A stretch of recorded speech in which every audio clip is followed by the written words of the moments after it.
Hello everyone. तो हम सभी लोग पढ़ रहे थे डायरेक्ट और इनडायरेक्ट नरेशन। ठीक है, यही बात ध्यान देना है। डायरेक्ट और इनडायरेक्ट नरेशन जो हम पढ़ने वाले हैं, इसमें कुछ इंपॉर्टेंट चीजें हैं जो आपको समझनी है।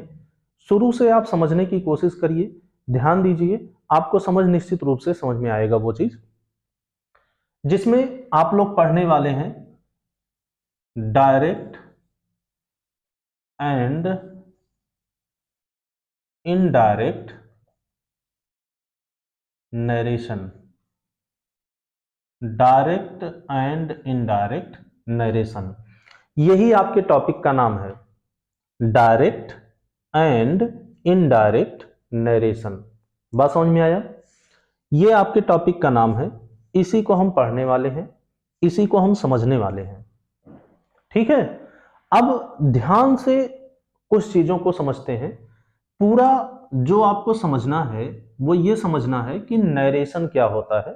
नरेशन को सबसे पहले आप समझने की कोशिश करेंगे। नरेशन की हिंदी जो होती है वो होता है कथन। हिंदी की अगर हम बात करें, कथन। कथन का मतलब क्या होता है? कथन का मतलब दैट वी स्पीक, जो हम बोलते हैं वही कथन होता है। ठीक है, इसको इंग्लिश में हम स्पीच कह सकते हैं। क्योंकि हम बोलते हैं, जो भी हम बोलते हैं उसी को हम कथन कहते हैं। तो इंग्लिश में नरेशन या स्पीच इसको कह सकते हैं। साथ ही साथ अगर मैं आपको बताऊं तो इसे हम सेंटेंस भी कह सकते हैं। सेंटेंस भी कह सकते हैं। बात समझ में आया? नरेशन का मतलब ही समझना जरूरी है। अगर आप इस बात को समझते हैं बढ़िया से तो प्रॉब्लम आपको नहीं होगी। ठीक है, जैसे जिस प्रकार से हम ये देखते हैं कि किसी भी टॉपिक को समझने के पहले हमें ये जरूरी होता है समझना कि ये जो टॉपिक का नाम है वो ऐसा क्यों है, या इसका मतलब क्या है, या इसमें हम पढ़ने क्या वाले हैं। ठीक है, तो सबसे जरूरी चीज ये है कि नरेशन का मतलब जो कि आपको बताया गया कथन, इसको इंग्लिश में स्पीच भी कह सकते हैं और सेंटेंस भी कह सकते हैं। और अगर ध्यान दें, और भी शब्दों का प्रयोग आप कर सकते हैं। जैसे आप असर्शन भी इसको कह सकते हैं। बात समझ में आया? असर्शन भी कह सकते हैं। ठीक है, अब बात समझिए। जब हम ये बात सीख गए कि नरेशन का मतलब कथन होता है, इसी को इंग्लिश में स्पीच कहते हैं या सेंटेंस कहते हैं, या इसे असर्शन भी कह सकते हैं। तो अब मामला यह है कि ये जो कथन हम कहने वाले हैं या बोलने वाले हैं, जो कथन आप कहने वाले हैं या बोलने वाले हैं, इसके दो तरीके हैं। कितने तरीके हैं? दो तरीके। पहला तरीका है डायरेक्ट और दूसरा तरीका है इनडायरेक्ट।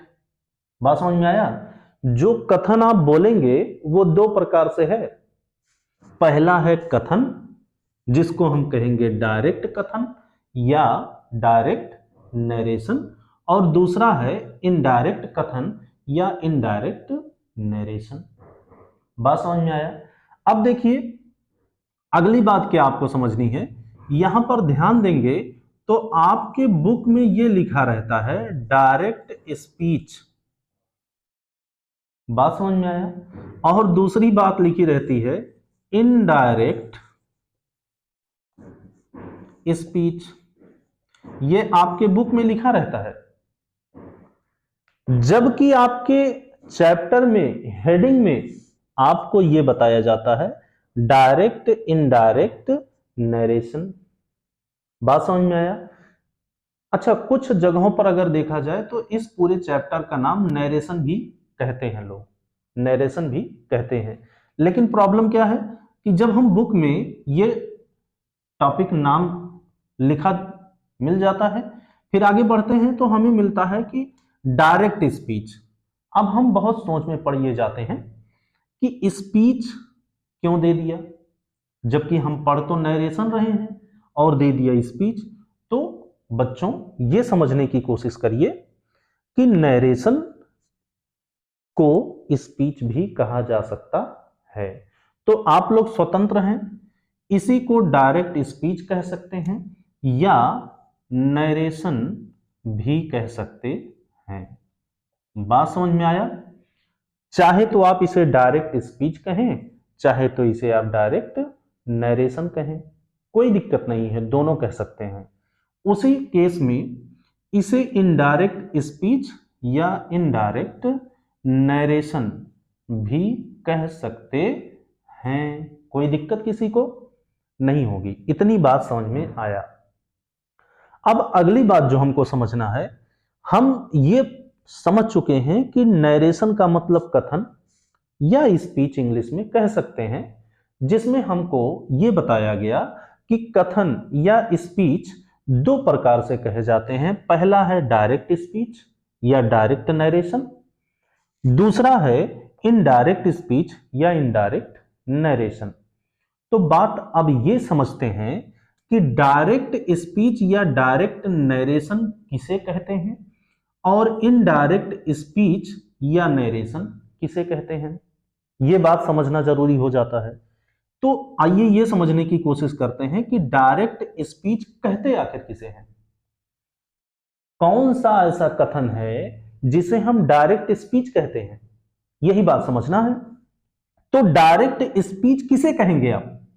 डायरेक्ट स्पीच का मतलब एक ऐसा सेंटेंस, याद रखिएगा जो भी मैं लिख रहा हूं वो समझिएगा ध्यान से।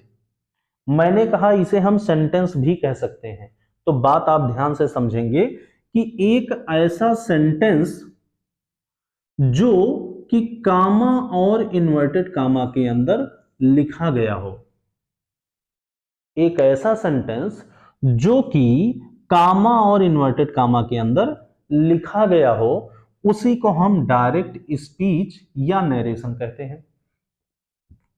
अब ये क्या बात हो गई कि कामा इन्वर्टेड कामा के अंदर लिखी गई जितने भी वाक्य होंगे उसे हम डायरेक्ट स्पीच कहेंगे। इसका क्या मतलब? इसका मतलब ये है कि जब कोई व्यक्ति बोलता है, जिसको हम इंग्लिश में, यहां पर आ जाते हैं, जिसको हम इंग्लिश में कहते हैं स्पीकर। क्या बोलते हैं? स्पीकर। स्पीकर की हिंदी होती है वक्ता। ये जो स्पीकर है, स्पीकर का जो एक्चुअल वर्ड होता है, एक्चुअल वर्ड, बात समझ में आया? स्पीकर का जो एक्चुअल वर्ड है, कहने का मतलब जो व्यक्ति कोई भी बात कहता है, उसके द्वारा कही गई जो बात होती है हमेशा कामा इन्वर्टेड कामा में लिखी जाती है। मैं एग्जाम्पल के तौर पे आपको बता देता हूं, कुछ उदाहरण लेते हैं जिससे आपको ज्यादा बेहतर समझ में आएगा। जैसे सुभाष चंद्र बोस ने कहा, तुम मुझे खून दो, मैं तुम्हें आजादी दूंगा। इसका मतलब यह है कि जब कभी भी मैं इस बात को कहूंगा तो ऐसे कहूंगा, सुभाष चंद्र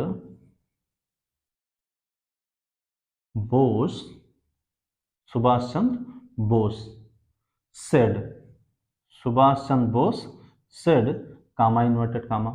तो यहां पर देखेंगे सुभाष चंद्र बोस ने कहा। अब कहा क्या? उन्होंने कहा, if you give me blood, if you give me blood I will give you freedom, comma inverted comma बंद। बात समझ में आई होगी। सुभाष चंद्र बोस सेड, इसका मतलब सुभाष चंद्र बोस जो हैं बेटा, ये क्या हैं? स्पीकर हैं, ये बोल रहे हैं। यही हमको समझना है, ये लिखित रूप में आपको मिलेगा। सुभाष चंद्र बोस ये क्या है? स्पीकर हैं जो कि बोल रहे हैं, और जो कुछ भी इन्होंने बोला है उस बात को, उनके एक्चुअल वर्ड को हूबहू हम कामा इन्वर्टेड कामा के अंदर लिख देते हैं। जब कामा इन्वर्टेड कामा के अंदर लिख देते हैं तो उसी को, ऐसे सेंटेंस को या ऐसे स्पीच को हम कहते हैं डायरेक्ट स्पीच। बात समझ में आ गया कि नहीं? अब याद रखिए, सुभाष चंद्र बोस के द्वारा जो कही गई बात है, अगर इस बात को हम खुद कहेंगे, मतलब अब चूंकि मैं तो सुभाष चंद्र बोस हूं नहीं, तो जब मैं कहूंगा तो यहां पर सुभाष चंद्र बोस अपने लिए आई लगा रहे हैं, अपने लिए मी लगा रहे हैं, और हम सभी लोगों के लिए यू लगा रहे हैं।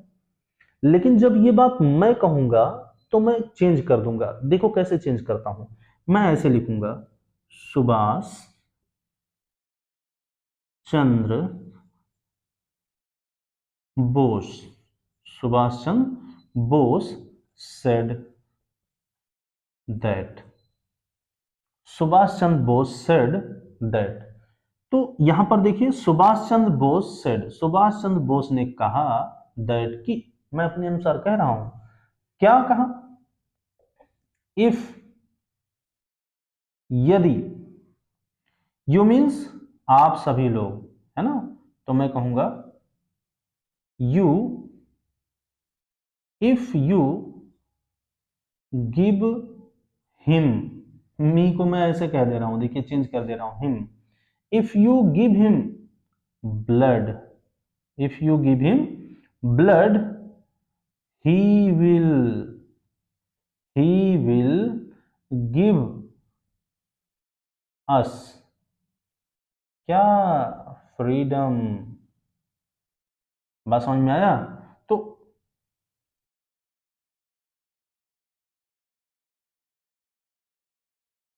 यहां यू को वी कर दो बेटा, थोड़ा अच्छा लगेगा, है ना। तो ये बात समझेंगे, we, if we give him blood, if we give him blood, he will give us freedom. अब ये बात मैंने ऐसे चेंज कर दिया कि यह सुभाष चंद्र बोस ने कहा कि यदि हम उन्हें खून देंगे तो वो हमें क्या दिलाएंगे? आजादी दिलाएंगे। बात समझ में आया? तो ये है डायरेक्ट स्पीच, जो कि कामा और इन्वर्टेड कामा में आता है, और अगर कामा इन्वर्टेड कामा में नहीं है, मतलब अपने अनुसार कही गई बात है, तो वो इनडायरेक्ट स्पीच कहलाता है। बात समझ में आई होगी। इसके अलावा ढेर सारी चीजें हैं। अब ये जो परिवर्तन, जो चेंजिंग मैंने की हैं, वो कैसे हुआ, किस तरीके से हमने किया, ये बात हम समझेंगे। इसके लिए कुछ रूल्स हैं जो आपको पढ़ने की जरूरत है। वो रूल्स स्टेप बाय स्टेप मैं आपको सिखाने वाला हूं। इतनी बात आप तैयार करने की कोशिश करिए, याद करने की कोशिश करिए। अगले वीडियो में आपको इसके आगे की प्रक्रिया डिटेल में मिलेगी, ठीक है। तब तक के लिए आप पढ़िएगा, मेहनत करिएगा, नोट कर लीजिए। जो ना आए समझ में, कमेंट करिए, उसको बताइए, आपके लिए वो दिया जाएगा, ठीक है। तब तक के लिए बाय बाय।